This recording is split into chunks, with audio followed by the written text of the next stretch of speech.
Hey everybody, Luke here, and I want to talk a little bit about uh, some race results and what it means for you.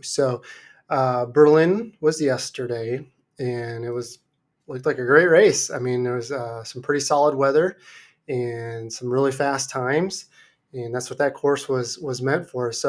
I had two athletes that I personally coach in Berlin, and then I had a lot of people in our Facebook group that were posting results. And I just wanted to talk about my two athletes really quick, just because I think they were in the same boat as many people, getting either just ran a marathon or getting close to running a fall marathon. Um, they were both they were in different situations, but both were dealing with heat and humidity. One athlete, Stephanie, was in Texas and just dealing with nasty heat, and it really hurt her training times. And then Claire is actually in Switzerland, and it was warm and humid there as well, but she was coming off of a pretty serious injury and several weeks off of no running. Basically, had a 13-week build up after a couple months of really just not running at all, and had a pretty solid race. And so they were similar but different, right? But the end result is neither one had a perfect segment by any stretch of the imagination. Both were really struggling with, like, how am I going to run this fast? How am I going to become close to my times, and all of that? But for different reasons, right? And first up, I'll talk about Claire. Um, she'd want to run 330, and I was a little hesitant on that just because the buildup wasn't there, and I didn't really know. I knew she could run pretty well, but I wasn't sure about a PR type of situation. But I thought, dang, if you could come off of what she was injured from and then build up in 13 weeks and run a good race, like sub 335, I thought that was going to be pretty darn impressive. So she's probably a little harder on herself than I would be. I thought it was a great race. Um, and so she went out and she hit the halfway in 146.35. So if you double that, you're at 330, 310, right? So she was definitely going in there with the intention of negative splitting. In her mind, she was going to run 330. I was going to be happy if she could just run 335. But then she was really on pace through about 35K, and then her 40K split was a little bit slower, but she ran 3:33:34, right? Um, yeah, so she only slowed down like 20 seconds over the second half, right? And that was probably all between 35 and 40K. And then she was actually able to pick it back up and run into the finish very, very strong. So that was super impressive. I was really impressed with that. And then she said later, I'll have to get more details from her when she gets back, but um, she said she messed up a couple water spots, and that kind of threw her off a little bit. But dang, that was, if you can mess up and still run even splits the whole way, that's the kind of mistake you want to have happen, right? And then Stephanie ran. Stephanie's goal was 350, but she'd be happy with anything under 4. Um, and so she came through the halfway in 155.19. So if you double that, you're looking at basically 350.40. And she ended up running 351.32.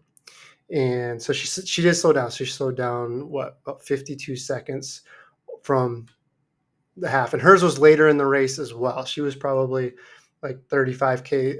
At 35K, she was still on, and then 35 to 40K a little bit. She claimed that there's a lot of bottlenecks with that many people. I mean, you can just look at her net time was 351.32, but her gross time was 401.22. So it took 10 minutes to cross the starting line, right? So there's a lot of people, and that is one of the problems with like a world major type of setting when you have 40, 50,000 people, and there's only so much road, right? And so you do get those crowded. And then you look at that.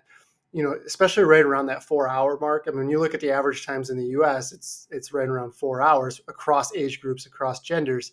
And so there's just gonna be a lot of people at that race. So I would definitely give her that. And she probably could have run. When you look at her Garmin, like, you can't go by I ran long. She probably did run long, but that because you're forced off of the tangent, you can't do the tangent. You gotta weave around people. So definitely has, and I feel like she definitely could run well under 350, right?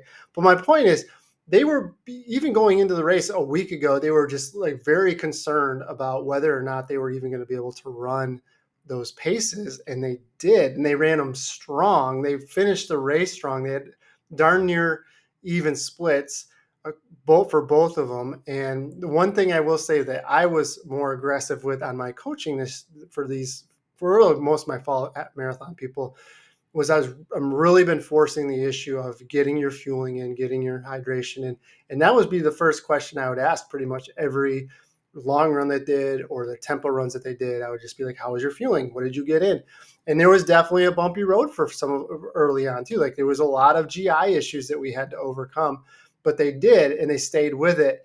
And then they just stuck to the plan, and they both performed extremely well. So I just wanted to post that because I think so many people are like wondering how the heck are we going to do this, and they don't think that they can. And I can tell you right now, I had two people in my roster that didn't think that they could do it. They were very concerned going into it, but they trusted me. They trusted the plan, and then they executed. You got to give them all the credit. They went in there and overcame that mental barrier, and they executed a race plan darn near perfectly, as good as anybody can.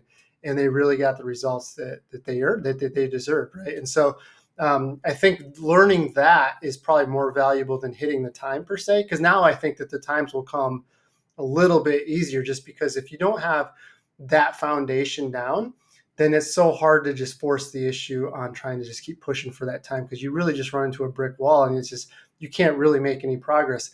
These are the things that are going to make you the progress. So I just wanted to share that with everybody and just say, you believe in yourself. You don't have to believe in the plan, but believe in yourself, and believe that you're fit enough, and it'll show on race day.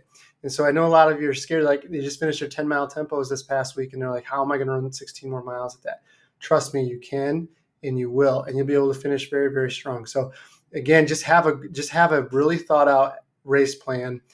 Give yourself some leeway early on, and have that fueling and hydration plan in place, and be practicing. If you've only got a couple weeks left, still try to do it. A little bit of practice is going to be better than nothing. But I would say that was probably the biggest step that both of them made, was just practicing those things over and over and over again, almost more important than just, because we knew the training was going to be there. We knew the training was going to be hard, but this kind of set them up for success on there. But again, they executed the plan, they did the training. And so I just had to share that with you, because I know you can do it too. And I know there will be some more great results this fall. So if, I saw in the Facebook group, a lot of people had races, some really good races, some sub threes, a lot of PRs, some Boston qualifiers, all excellent stuff. And so a lot of times you don't see these people in the group at all. And then all of a sudden they run the race. Like, I didn't even know you were in the group, but it's great. And I'm glad that they're posting in there, because a lot of people are going through the same stuff, and they're like, man, what am I going to do? Am I in over my head? And seeing other people just like you doing the same thing and succeeding is invaluable. That's the biggest thing they can see. Now that they get the wheels turning in their head, like, okay, I can do it too. And it's so encouraging to see other people rally around each other and offer up that support. So I'm excited for the fall. Great kickoff in Berlin. Thanks, guys, for the great results. And hopefully this can motivate you a little bit and give you a little bit of calming as you head into your tapers over the course of the fall. So, all right, I will talk to you later. Have a good day. Bye-bye.